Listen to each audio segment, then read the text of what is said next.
አዲስ አበባ ውስጥ አነስተኛ ገቢ ያላቸው ሰዎች በብዛት የሚኖሩባቸው 10 ሰፈሮች። በዚህ ኑሮ በተወደደበት ጊዜ እነዚህን ሰፈሮች ያቆይልን ከማለት ውጪ ምን ይባላል? 10ኛ ጎሮ። ከጎሮ እስከ ለሚ ኢንዱስትሪያል ፓርክ ድረስ ያለው ሰፈር በትንሽ ገንዘብ ሊከራዩ የሚችሉ ቤቶች ያሉበት ሰፈር ሲሆን አነስተኛ ገቢ ያላቸው ሰዎች በስፋት የሚኖሩበት አካባቢ ነው። 9ኛ ፈረንሳይ። ከ6 ኪሎ በጃል ሜዳ በ05 አድርጎ እስከ ጉራራ ድረስ አነስተኛ ገቢ ያላቸው ሰዎች ተከራይተው የሚኖሩበት ቀለል ያለ ሰፈር ነው። 8ኛ ቀበና። ከቤለር ቀበና ወንዝ ጀምሮ በላይ በኩል እስከ ብሪቲሽ ኤምባሲ እስከ ሾላ ገበያ ድረስ የድሮ ቤቶች በአነስተኛ ክፍያ ተከራይቶ ለመኖር የሚቻልበት ሰፈር ነው። 7ኛ ቀራኒዮ።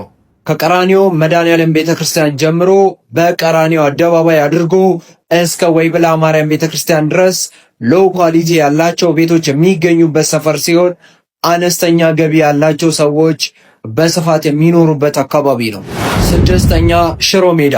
ከ6 ኪሎ ጀምሮ በአሜሪካ ኤምባሲ አድርጎ እስከ እንጦጦ ድረስ በአነስተኛ ገቢ የሚከራዩ ቤቶች በስፋት የሚገኙበት ምቹ ሰፈር ነው። 5ኛ ኮተቤ።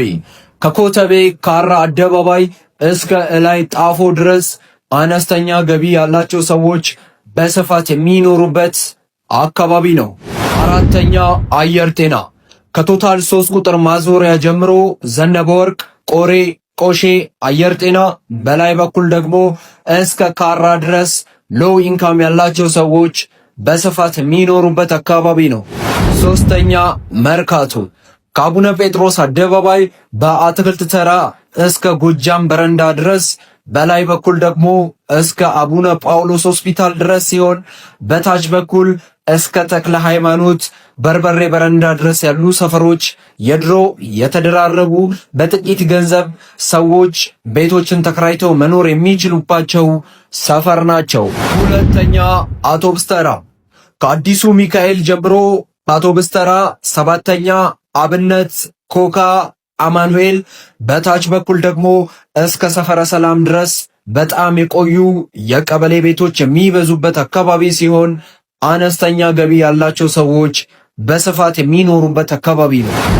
አንደኛ ደረጃ የተቀመጠው ቂርቆስ ሲሆን በአነስተኛ ዋጋ ልንከራያቸው የምንችላቸውን ቤቶች በስፋት የምናገኝበት የመኖሪያ አካባቢ ነው።